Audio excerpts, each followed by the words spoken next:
Our next speaker is Dr. Jason Shohet from Texas Children's Hospital in Houston, Texas. Dr. Shohet is current co-chair of the Neuroblastoma Research Program at Texas Children's Cancer Center. He spends about 40% of his time in the clinic or on the wards and 60% of time running a research laboratory. He has worked to understand the molecular causes of neuroblastoma and how this information can be turned into new treatments. Currently, he is focused on understanding the role of a new cancer stem cell population recently discovered in his laboratory in neuroblastoma development, and most importantly, how targeting these cells may impact future treatment plans. Dr. Jason Shohet.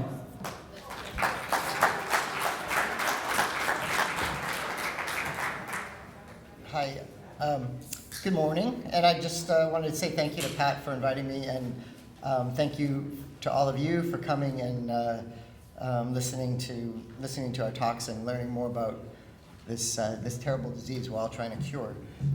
So today I'm going to talk about cancer stem cells, and I think what I'd like to cover in the time I have is describing a different kind of talk. You've heard a lot about drug combination therapies, about staging, about some of the biology of neuroblastoma. What I'd like to talk today is focusing more on the biology and a little bit about how complex cancer is, the complexity of cancer and the complexity of neuroblastoma, and how our current concepts of cancer biology are changing, and a little bit sort of more pointing towards the future, different concepts of what cancer is and the best way to cure cancer in general, and in particular focusing on neuroblastoma. So I'm going to talk about tumor complexity, describing exactly what a stem cell is and what a cancer stem cell is with respect to normal stem cells, some basic definitions. I think it really helps for people to know exactly what the word stem cell refers to, because there's a lot of misnomers in the literature and a lot of studies that talk about stem cells. They're not really talking about stem cells. So, and also talk about a subpopulation of neuroblastoma cells that we found based on expression of the G-Csf receptor, which is a cytokine receptor that marks neuroblastoma stem cells. And then they talk about the function of G-Csf and how blocking G-Csf appears to inhibit the function of these stem cells. And a lot of this talk will, the pathway and the science of the pathway talk will be about a transcription factor called STAT3. So I don't have to really go into too much background for this audience about what neuroblastoma is. I just want to emphasize a few things about its biology, that current chemotherapy, we've really reached our limit of toxicity. Most of our drugs are given at the absolute limit of dose-limiting toxicity, and side effects are obviously a major problem of current treatment. The primary cause of neuroblastoma fatalities is metastatic spread and relapse disease, and these are two functions that are thought now to be really driven by subpopulations of tumors within the cell, within the cancer, that have stem cell properties. So one thing I wanted to emphasize is when we talk about neuroblastoma, and even from one patient to another, one stage to another, but even within one mass of neuroblastoma cells, when I went to medical school, we were taught that neuroblastoma is a small round blue cell tumor. And this is what neuroblastoma can look like under the microscope. This is on the other side, this half is osteosarcoma, which is a bone tumor. I'm not going to talk about osteosarcoma, just to emphasize that it too looks like small round blue cells. These are large cells with a lot of osteoid matrix in between the cells. But this is pretty homogeneous looking population of cells. Same here, most of these cells, they look identical. It turns out they're not identical at all. And what looks like small round blue cells is really a complex mixture of multiple subtypes of tumor cells, and also immune cells that are infiltrating into this tumor, stromal cells that are supporting the tumor, that are from the normal cells from the body.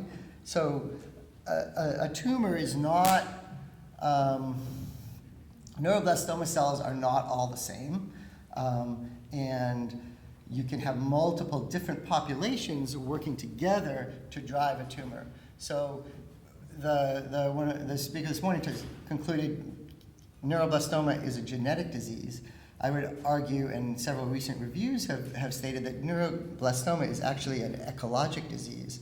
So it's a disease of multiple populations of cells interacting with each other, interacting within a microenvironment within the body, interacting with the rest of the body, interacting with the immune system of the body. So it's an ecology of different subpopulations. Normal stem cells, so most of you, or a lot of you are familiar with stem cell transplants for therapy for neuroblastoma, and that's typically autologous stem cell rescue after high-dose chemotherapy. And what we're talking about there in terms of stem cells are the hematopoietic stem cells, or the stem cells that make your blood. So this is a blood stem cell here, giving rise to multiple different types of cells, including your red cells, your white cells, the platelets, and the monocytes and lymphocytes of the immune system. And this stem cell here generates all these different progeny based on specific factors that drive the maturation of different populations. So one of the factors that is used to drive the development of the neutrophil population is G-CSF, which is a cytokine, a small protein that drives myeloblasts into neutrophils. And you may be familiar with patients being harvested, isolating these stem cells in response to, we give a lot of G-CSF that expands these precursors, and it expands the stem cell population itself so that you can harvest them, you can collect those stem cells and then reinfuse them as part of the transplant. Properties of stem cells is that there's a single progenitor, they generate multiple different types of cells. They self-renew, which means that these cells reproduce, but they also generate daughters. They can live a long time, and it's thought that they're resistant to DNA damage. Since they are a stem cell, the body has to protect them, and you can imagine how mutations in your blood stem cells could be very dangerous, since we live 60, 70, 80 years. A mutation in a blood stem cell could lead to leukemia, other problems. I'm not going to talk much more about blood stem cells and move to neuroblast cancer stem cells. So cancer stem cells share, they're thought to share, many of the same attributes of normal stem cells, in that they can generate, they self-renew, they reproduce themselves over the long term, and they also generate progeny, in this case, the other subtypes of tumor cells within a primary tumor. So the idea is that a single cancer stem cell could generate all the different types of cells we find in a tumor. And that idea of a cancer stem cell, it took a while for people to realize, oh, there's probably cancer stem cells, that it's not a clonal, a single cell reproducing itself, but it's a single cell generating multiple different types of cells within a cancer. So just to sort of emphasize the point that in parallel to normal stem cells, cancer stem cells are resistant to many of the conditions that are involved in the metastatic process. So they're resistant to lack of oxygen. They're resistant to DNA damage, just like normal stem cells are. They have the capability to spread to other tissues because of these characteristics, so that they can be highly metastatic. And they're thought to be able to persist for a long time in different niches within the body, ecological niches where they survive, and then cause relapse cancer. So this is just sort of a diagram showing, primary tumor with stem cells, and how these stem cells go on to cause metastatic disease and recurrence. so that's kind of changed the way, there's an idea in the literature, and this is supported from a lot of research in adult cancers and some pediatric cancers now too, that if you look at this tumor as a complex group of subpopulations of cells, and within this are there special cells that seem to have these stem cell characteristics, that typical therapy is the top line here, that we're giving a high-dose chemotherapy, we're doing radiation, we're doing surgery, but we're missing some of these. You only have to miss a few of them to permit the stem cells to drive a relapse.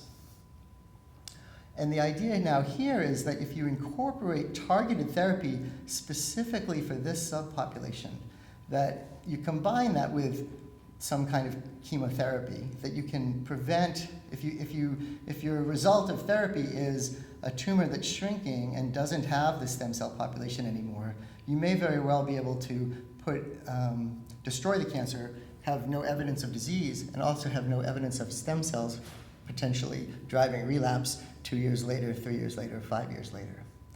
So that's the sort of scientific, the biological rationale for figuring out what cancer stem cells are, trying to isolate them, trying to figure out their genes, their Achilles heels, how can we target them specifically.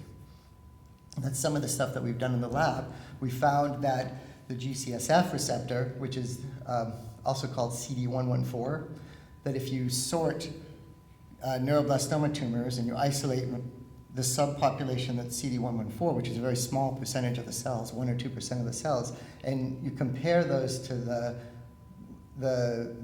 population that doesn't have the G-Csf receptor. And here, this is just showing how we do this in mouse models, because I think a lot of us have presented data and talked about, well, in the animals, this is the in vivo testing. Stem cells have to really be tested in vivo. It's hard to study the attributes that are special to them when you're just growing them in tissue culture. It's very important to look at them in some kind of microenvironment. And here we're injecting stem cells into the renal capsule, so right by the adrenal gland, which is where a lot of neuroblastoma develops. And we can image the tumors as they develop using, this is a bioluminescence imaging with special tagged neuroblastoma cells. And we showed that early on, the G-Csf receptor positive cells generated tumors much more easily than the G-Csf negative cells or the mixed population altogether. And this data has been published. Last summer we published this data describing the cancer stem cell properties of these G-Csf receptor positive cells. And I'm not going to go into the details of that because it's all been published, but we showed that very briefly, we've showed that these cells are highly tumorigenic, at least 10 or 20 times more tumorigenic than the non-receptor carrying cells, that they definitely self-renew. If you mix tagged cells, cancer stem cells, what we're calling stem cells, with non-stem cells, the tumors always arise from the stem cell population. Then they have various molecular and phenotypic markers of normal stem cells. So that's sort of the basic characterization of these cells, but we wanted to figure out some more important biological questions, and that came from studies of looking at primary biopsy specimens. In this case, before treatment, the majority of these are biopsy specimens obtained in children at Texas Children's Hospital that found that every single patient has this subpopulation of cells between 0.1 and roughly 2% at diagnosis. But after treatment, we found that the percentage of these cells was highly enriched, 5 to 10-fold. So that gave us motivation to figure out what's going on with these, what is the role of G-CSF, what is the role of G-CSF receptor in the biology of neuroblastoma. So what does G-CSF do? So I told you that G-CSF is a cytokine. It's a stimulatory growth factor that we use to stimulate white cells. And so in white cells, it's been very well characterized that G-CSF can bind to the G-CSF receptor here on the surface of a cell. and activates multiple different kinases, which can then activate this transcription factor, STAT3. STAT3 has to form a dimer. It binds together, and then it goes into the nucleus and activates multiple different genes downstream of remember, this is outside the cell, and now we've got a signal transmitted to the nucleus, which can activate multiple genes involved in drug resistance, tumorigenesis, self-renewal. It's also, in white cells, it's very important for driving the maturation of the neutrophils.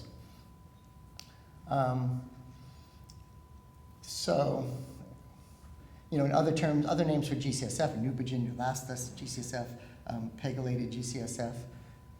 So that's the story in white cells. There's this very well-defined STAT3 signaling pathway downstream of this receptor, this molecule binding to its receptor.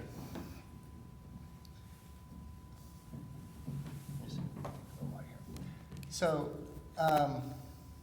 we really wanted to figure out what the heck is this receptor doing on the surface of neuroblastoma cells.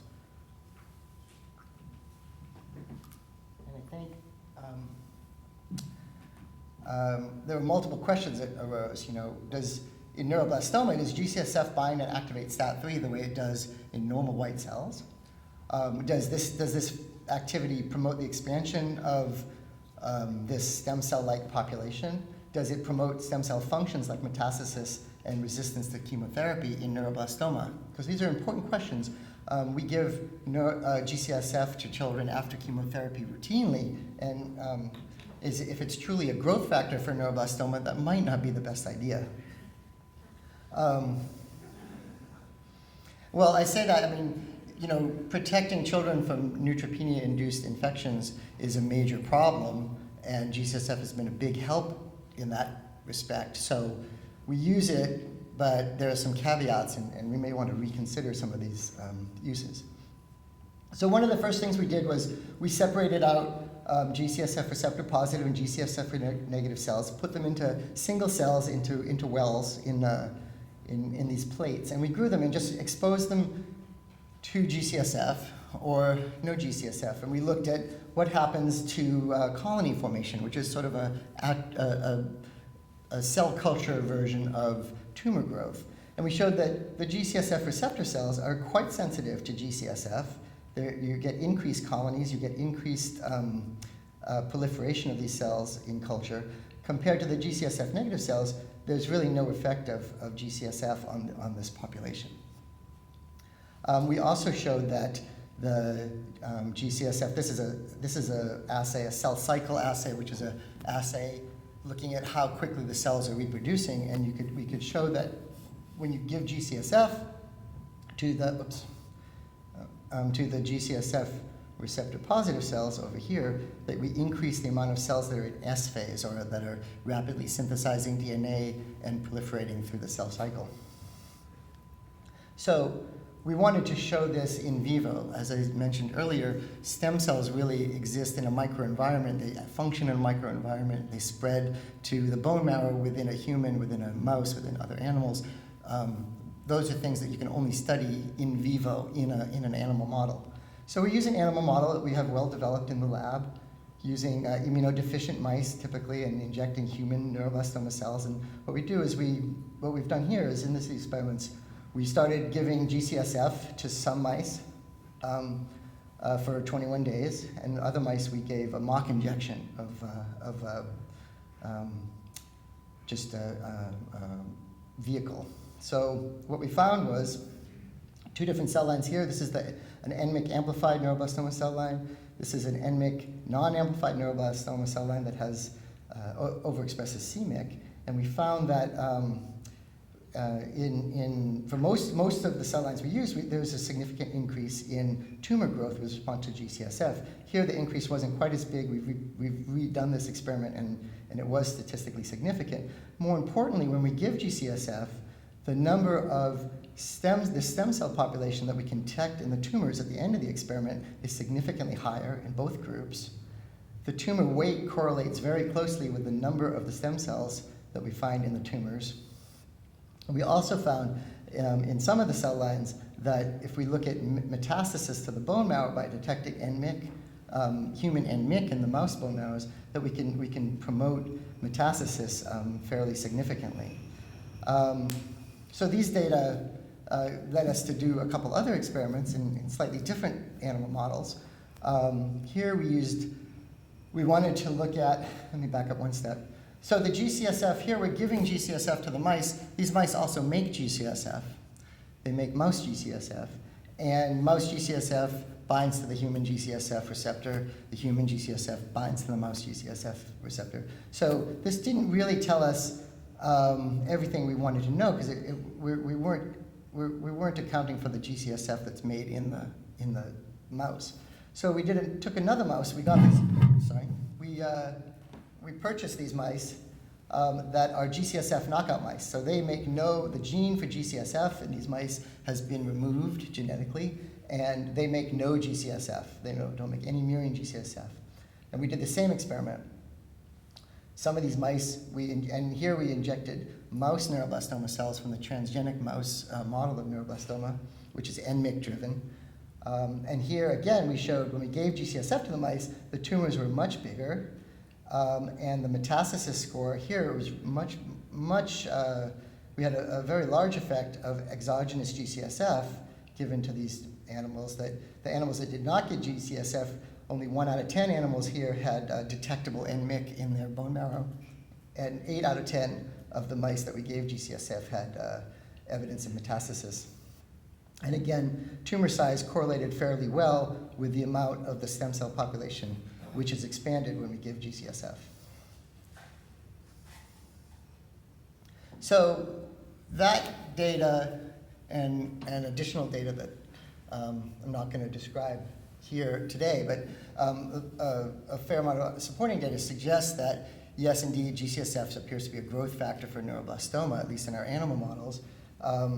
And it also suggests that, well, can you block the signaling pathway in this G-CSF receptor positive population? And if you, for instance, if you have a small molecule that can inhibit the dimerization of STAT3, which we can purchase, this drug called Static. I don't know why they named it Static, but it's...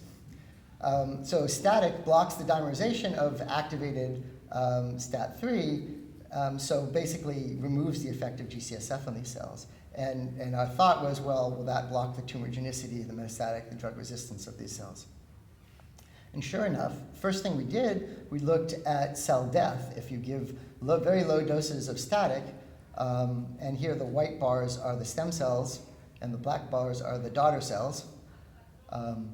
The white cells are much, and this is an assay for cell death at 24 hours after exposure to the drug, and we find that the G-CSF receptor positive cells that we hypothesized they were dependent on the STAT3 signaling pathway. If you inhibit the STAT3 pathway, we would expect these cells to die, and that's exactly what we saw in tissue culture, that these cells are very, very sensitive to STAT3 inhibition, and this is another assay confirming that with a different technique.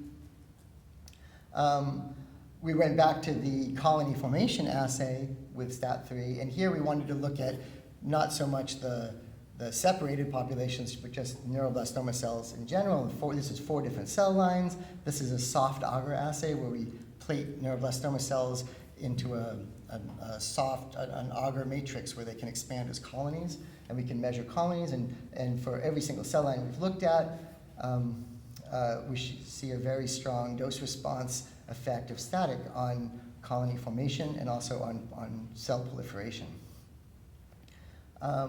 Now, remember I mentioned at the beginning that the idea would be to not just give chemotherapy, but to target the stem cell population. And at least in our hands, in our lab, with these laboratory cell lines, it looks like STAT3 inhibition in combination with chemotherapy might be a good idea. So we tested that. We tested that in the cell lines, and we tested it on the animal models.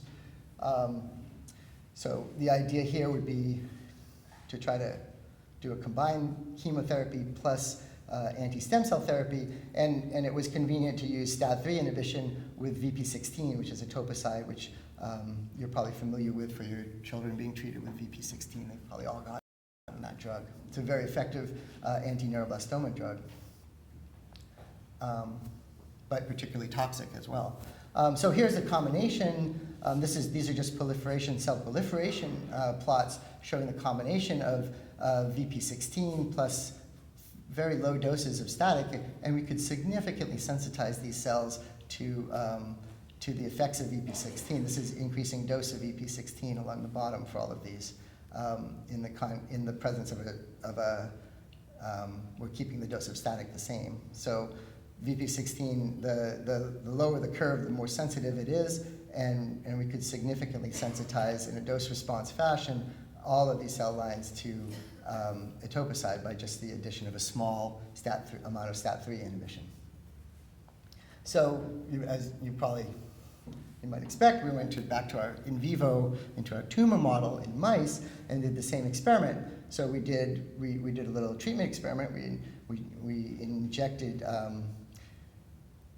in this case, we injected our tumor cells into multiple mice and split them up into groups, let the tumors develop, and then we started treating with our STAT3 inhibitor with etoposide over 3 weeks. And here the etoposide was given 3 times a week for 3 weeks,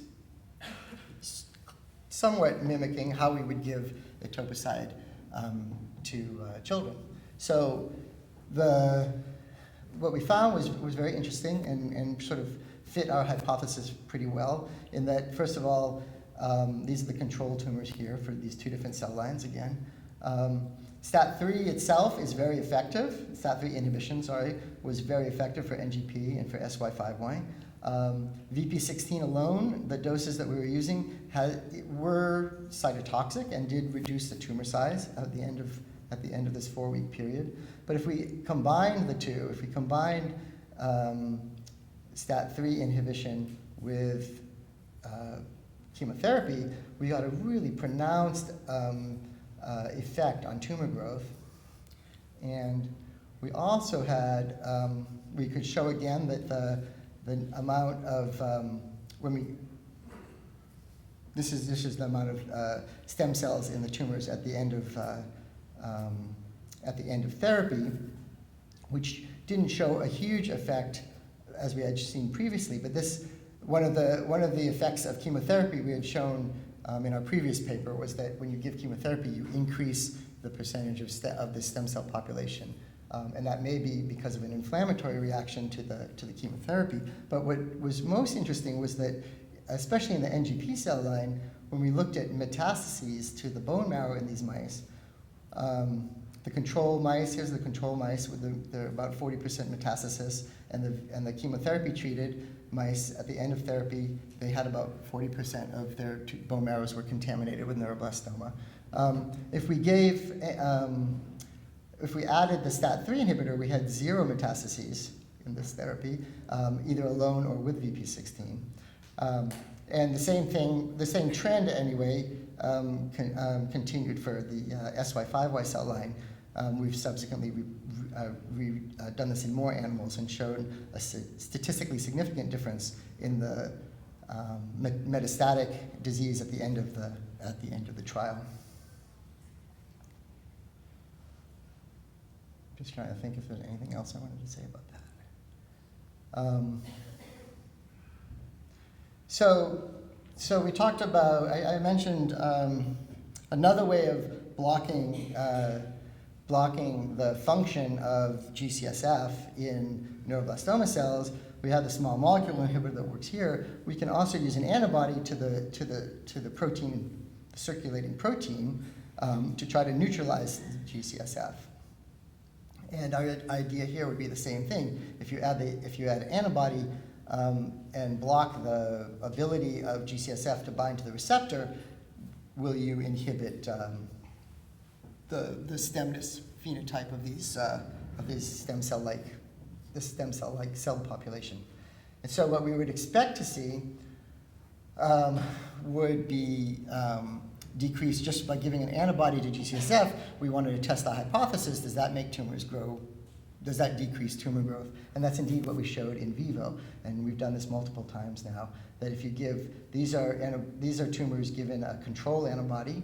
These are mice given G-CSF, and these are mice given an antibody to G-CSF. There's no other therapy here. The antibody is totally non-toxic to the mice. It slightly reduced their circulating neutrophil count. They did not become neutropenic, but the tumors grew significantly smaller.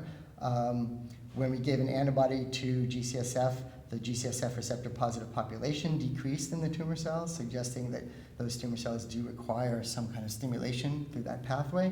And the tumor weights, again, were very closely correlated with the amount of stem cells we found in the tumors at the end of the experiment. So just some of the conclusions that we've found from these studies.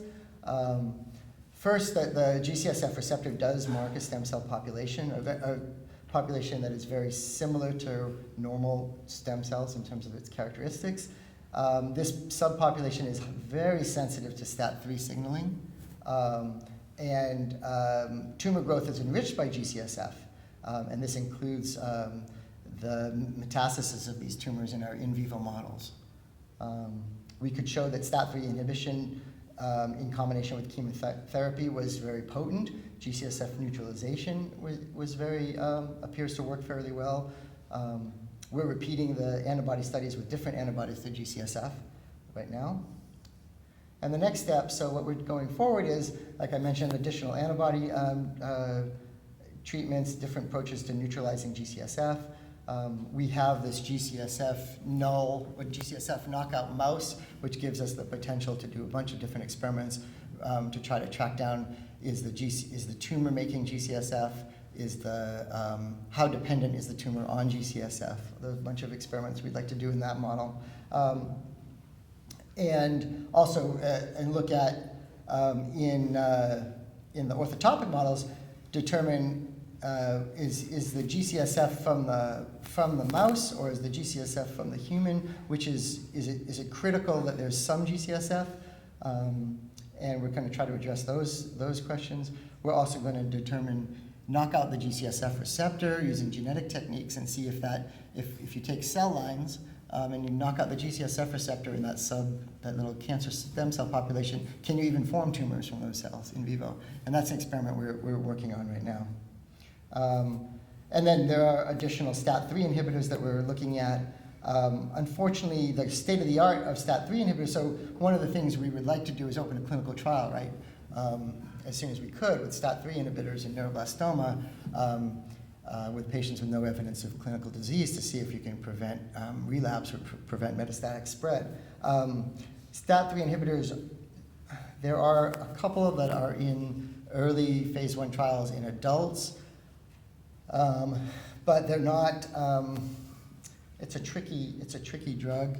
It's a tricky pathway to inhibit. There's some toxicities with STAT3 inhibitors, so we're going to have to figure out how to target these drugs directly to tumor cells or block this pathway.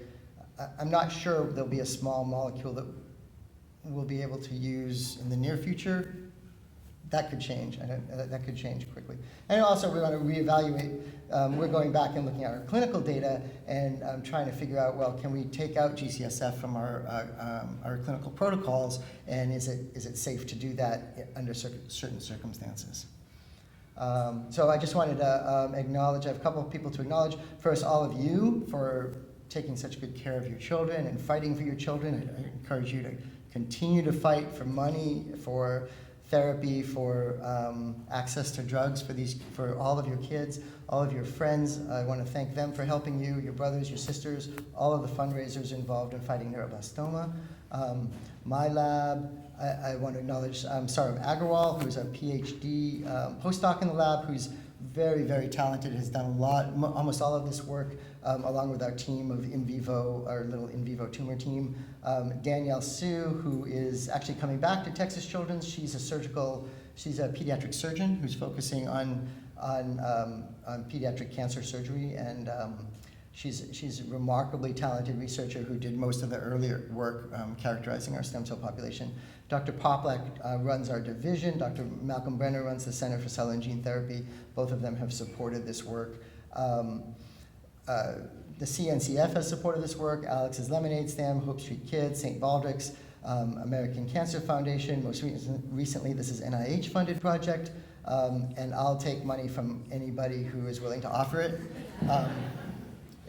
These studies are expensive. Well, I say that half kidding, but really half serious. I will take money from anybody. It takes a lot of work to get this stuff done. The animal models are incredibly expensive. Obviously we'd like to do tons more genomics, epigenetics. There's tons of stuff to go on from here. I think that's why we have NIH support now for this project. I think we'll just end there and ask and take questions. Thank you. Thank you, Dr. Shohet.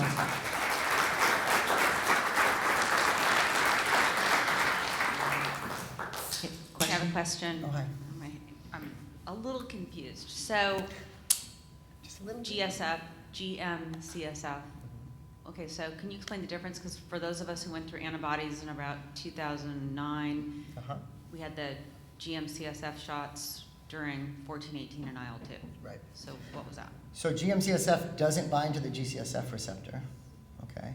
GM-CSF is granulocyte monocyte colony stimulating factor. It binds to a different receptor, and actually they don't. We looked at this. They do not cross react. We haven't looked at the effect of GM-CSF on our cancer stem cell population, but they don't. We know that they don't express the GM-CSF receptor. So that receptor is limited to the hematopoietic cells. I do have a comment, though, about the antibody trial in that, so the antibody trial, the rationale for using GM-CSF and IL-2 in combination is thought to stimulate an immune response to help the antibody-directed cytotoxicity against neuroblastoma. And that's based on data from 1985, 1990, where those, IL-2, it was a cytokine useful for stimulating subsets of neuroblastoma, the immune system. I would argue that GM-CSF and IL-2 are probably not necessary. There's not a lot of data to support that contention, but current immunologic thinking is that there are other cells that are more important to stimulate if you want to stimulate an antibody-dependent reaction to neuroblastoma. That's sort of a side comment, and it's an editorial comment, but the GM-CSF that your daughter got, right? Or your daughter got, wasn't stimulating neuroblastoma cells, as far as I can say right now.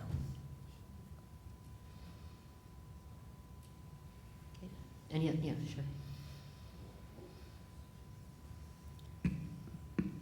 Okay, I appreciate you explaining a little bit about the stem cells. I have kind of heard about that and just sort of piecing it together, I guess. But my question is, in general for the neuroblastoma, is it thought that all of it has some stem cells, and that, I guess for kids who respond to frontline treatment and aren't getting the, you don't have those trials, I guess, yet, but the chemo and all the treatment they get, I know there's antibody treatment, sometimes it works and kills everything, but sometimes if, let's say for kids who are no evidence of disease, and they can't detect anything, I understand you can't fully detect everything, but is it thought that it's the stem cells that's what's surviving and those are why you relapse later?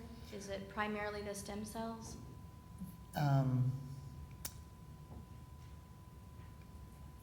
That's what I would say. Yeah. To be fair, okay, a more even-handed way of saying it was there's a subpopulation of cells that evaded that therapy, right? Okay. And they evaded it either because they have stem-like characteristics or they have other characteristics interacting with, your child's immune system, their microenvironment, that let them evade the therapy. Anytime you give chemotherapy, you never kill 100% of the cells that are susceptible to that chemotherapy. You typically kill 90%, and then you have to do another round, you kill another 90% of that. So there's always some cells that are evade therapy one way or another. Okay. The thinking is more and more that there's these subpopulations within the tumor that really need different treatments to be most effective. So just to follow up, if you block some pathway of the stem cells for a certain amount of time, then the stem cell will die? Is that kind of the That thought? would be my hope. Okay, okay, thank you. Killing cancer is tough, right? Yes, oh, hi. Hi. So my question then would be, if you're seeing, you said that the stem cells can live for a long time, and so if you're not getting rid of them in frontline treatment, and you have a child that relapses 4, 5, 6 years later, are these still these stem cells that are possibly there? And if you're seeing it in the, maybe in the laboratory, do you know how long that these stem cells are able to live? It's a great question, right? That's a great question. the ball, the crystal ball. One of the things we're doing with, we're starting to do with Giselle's shoulder, so her personalized medicine trial is based on biopsies at relapse, right? So relapsed neuroblastoma is very hard to get. And so her center has probably the largest collection of relapsed neuroblastoma specimens. So what we really want to do is we want to look at not just the percentage of stem cells that are present in the relapsed specimens, but we'd like to analyze them in terms of their genetics, in terms of their sensitivity to different drugs. Is there something that, are they still sensitive, for instance, to STAT3 inhibition? Are they still sensitive? Do they respond to G-CSF the way the cells that we've looked at in the lab do? Those are all really, I think, really important questions, and that's, we have funding to do that now, so we're going to start doing that. Any other questions? Nope. Okay, thank you, Dr. Shohet. Do you want me to introduce that?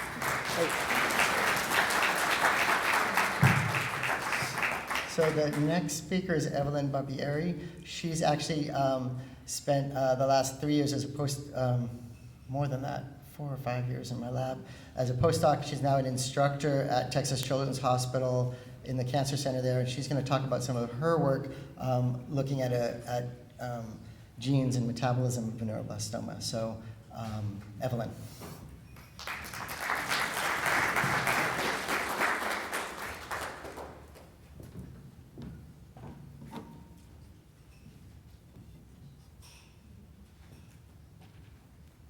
Thank you, Jason, for the introduction, and all of you for the opportunity to be here and to present our work.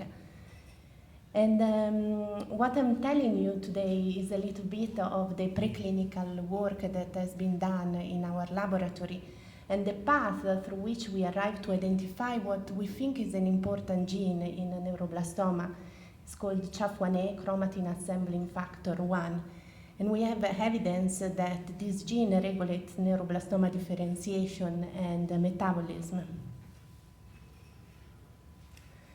So it is a fact that identification of novel molecular predictors of outcome in neuroblastoma are needed, especially for the intermediate and the high-risk groups.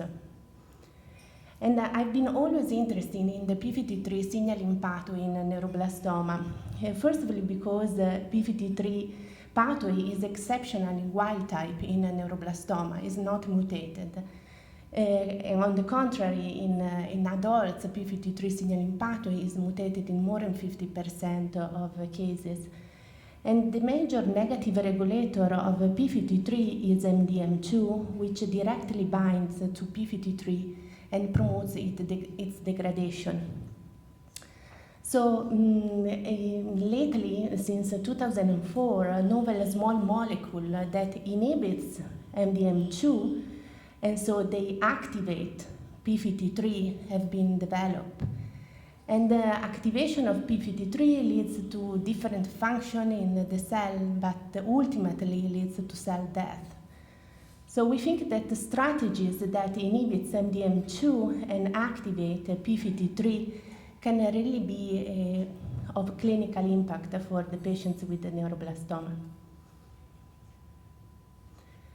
So most of the patients, even with the recurrent neuroblastoma, have a wild type p53 downstream signaling. Mutation have been observed, but upstream of the p53 pathway, like MDM2 overexpression or ARF deletion, but the downstream signaling pathway of p53 is normal. So the first molecule that was developed and is a small molecule inhibitor of MDM2 is natriuretic. And in our lab, we have done extensive work to characterize both in vitro and in vivo the anti-tumorigenic function of this small molecule. First of all, we showed a long time ago that if we associate natriuretic with other conventional genotoxic chemotherapy, we increase the cell death. If we treat xenograft mice, we decrease liver metastases.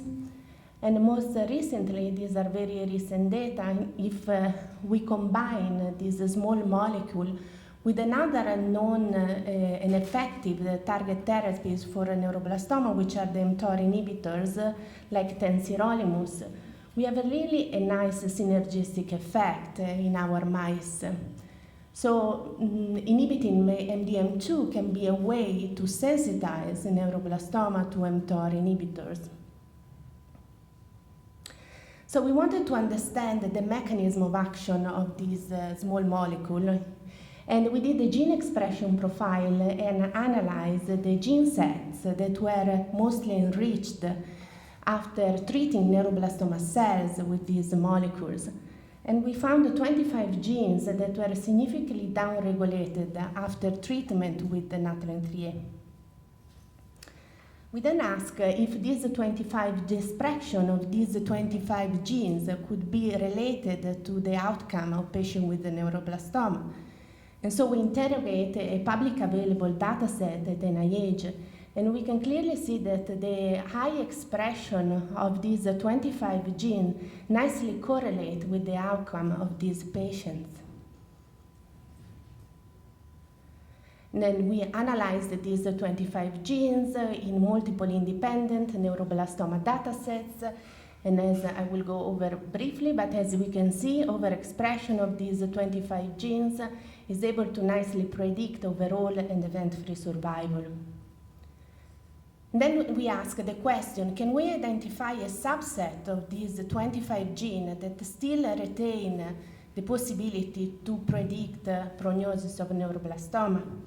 So we ran a multi-logistic regression analysis, and we identified these 4 genes that indeed were able to maintain their predicted value in different neuroblastoma datasets. And interestingly, we confirmed this by quantitative qPCR of this gene in a large European cohort of samples, and still these 4 genes predict a worse survival, and this was independent of other clinical characteristics like stage, age, or MECAN amplification. Indeed, when we look at in this subgroup of patients at MECAN single copy stage 4 tumors, this 4 signature is still predictive of outcome. So we found this novel 4 gene signature that has been published, and these signatures seem repressed by p53 activity and overexpressed in poor prognosis neuroblastoma. And these genes are involved in different processes like DNA replication, RNA processing, and chromatin remodeling. So what we would like in the future is to prospectively evaluate these 4 gene signature if we're still able prospectively to predict the outcome of these patients. So we decided to focus our work on CHAF1A, that is one of these 4 genes. CHAF1A stands for chromatin assembling factor 1, and we decided to focus on that, first of all, because it was the major contributor to this 4 gene signature, and second, because it has a very interesting function. It's an epigenetic silencing factor. So briefly, it's able to modulate the DNA without changing the DNA sequencing, but changing the proteins that are associated with the DNA, that are the histone proteins, and changing the status of the methylation of the DNA. And in this way, this factor is able to turn on or to turn off important genes. So we first look at the expression of these genes in our neuroblastoma datasets and in the SIOPEN cohort. Really high expression of this gene correlate with worse survival.